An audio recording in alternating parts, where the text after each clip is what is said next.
We talked about the press, as you can see, they're all out here. Let's talk about the press and the coverage of the convention. Here, like at a convention like Anime Expo or conventions all over the country here in America, you might be lucky if your big local paper does a story on you, okay? Or maybe the TV station might show up. I saw NBC4 was here on Thursday it was, yes. But here in China, the convention is the lead story every night. They do like live team coverage of the convention of what's going on there. So when I was there, I ended up being the lead story on the provincial television station, and Belle was on the bus riding home telling me, "Oh, Kevin, I saw you on TV on the bus last night. You were the lead story." And sure enough, it was because Robotech had arrived in China. Wow. Here's yet another just shot of the crowds. Now, I talked about hall cosplay before. There's so many people here, you don't want to have your cosplay out there. It'll just simply get ruined because there's not a lot of space. Just another example of the crowds in the booths. Now, let's talk about crowd control. First off, you think 439,000 people, believe it or not, incredibly well behaved, without question. I never saw any incidents. But sometimes, though, they'll do things that aren't just like, well, not something you would do here in America. Example, this crowd gathered around a booth, and as you can see, they're all getting ready, it looks like, to get something. Well, the guy comes out there with a big bat, and I'm like, I hope he doesn't start throwing things out to the crowd. And sure enough, he starts throwing things out to the crowd, it ends up being like a mosh pit. And these kids in here in the front, they got kind of knocked around. Yeah. So, yeah, that's something, from what I understand now, in later years, they don't do that too much, but that's sort of like the one thing. They had this big crowd, let's throw things out, and I remember some kids got a little knocked around there. Here's one of the bands performing, as I mentioned before. It gets really, really loud on the dealer's floor. And here's the checkpoint again. As you can see, they took down the banners, they replaced them with new ones. This is like the 6th day of the show. Bathrooms. You have 439,000 people. They're all going to have to go at one point or another during the show. Yeah. These are the porta potties they all had. Now, they have like this porthole here. I don't know why. Because the interesting thing is these are actual squat porta potties. In the West, we have what's called a throne toilet. You go into a bathroom here, you sit on the toilet, that's called a throne toilet. Here in China, they have the squat toilets. But these porta potties had squat, there's no throne in there, it's just like the squat type of toilet. So they had these porta potties all lined up around the convention center. Now, do they have actual bathrooms as part of the building? The answer is yes. But, funny story. I'm wearing a nice suit, because as you saw, because it was the Robotech panel. And I go to the bathroom, so I walk in, and it's really, really dark. Think of one of your video rooms. That's how dark it was. You walk in, and also hear this splash, splash, splash. Oh, no. I don't want to know what that is. So there's a urinal there, and there's one of the security guards doing his business. So you also go over there, and I start doing my business. And the security guard's here like this. He just stares. Just stares. Doesn't stop. Because there's a foreigner there. He's going to the bathroom right next to me. Yeah. So I'm over here. I'm like, yeah, I know he's staring at me. He's like, he's staring at me. So he just stares like this. So I'm there. I remember, I knew this was going to happen. So I'm there. I'm like, okay. So I zip up, and I just go, well, cheers, mate. Go over there. I wash my hands, and go over there. Now, just so you know, they do have places for number 2. But they have the stalls, but they don't have doors on them. Oh yeah.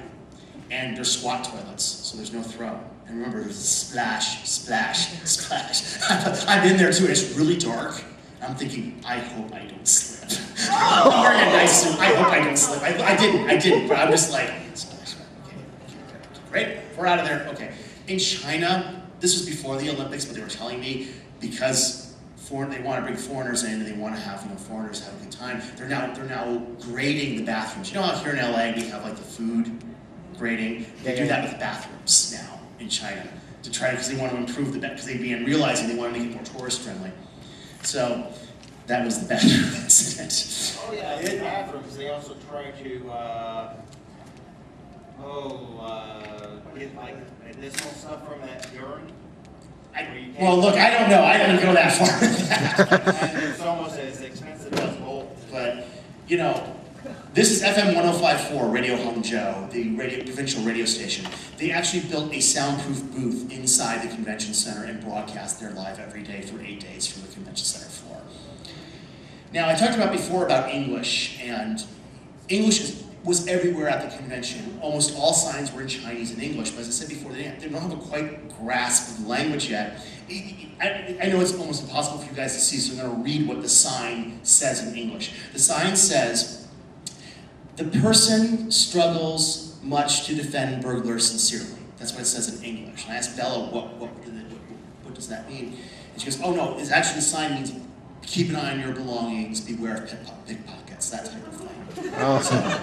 Once again, though, they understand English, but see, folks, think about this though, folks. I was one of the very few foreigners there, but almost every one of these signs had English with them. They are viewing this as an international event, and you're going to see how much they view as an international event in about a couple minutes. Because now we come to Pororo, the penguin. We mentioned before, there's no air conditioning. It is about 80 degrees when we shot this. So Pororo the penguin, Miss Chen has the rights to Pororo. And Pororo the penguin shows up and all the kids are happy and Pororo's doing the penguin. He's a popular penguin, he's Pororo. Right. Then, all of a sudden, he starts like stumbling like he's drunk.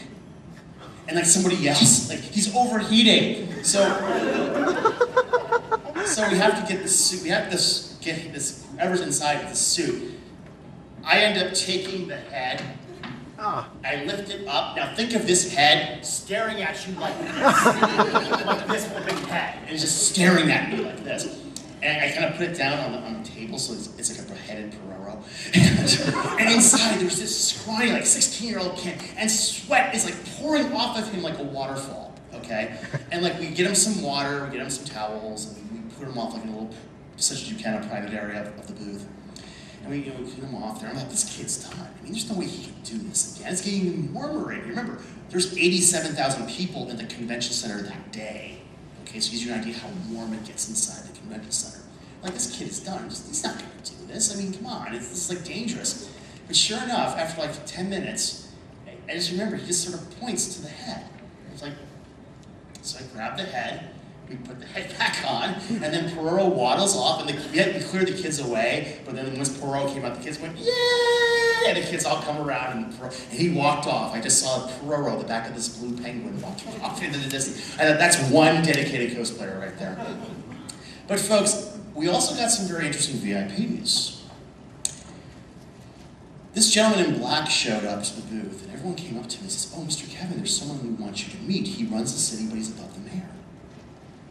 And I went, wow, okay, well, I'll meet with him, but who is he? Well, he runs the city, he's above the mayor.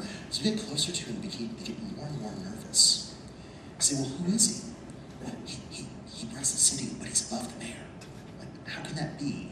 The mayor runs the city. No, Kevin. He runs the city, but he's above the mayor.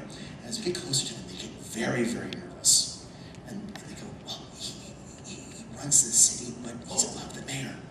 And just as I get closer, just as I get right up to him, somebody whispers in my ear, this, he's with the party. This is the provincial head of the Communist Party for Zhejiang Province.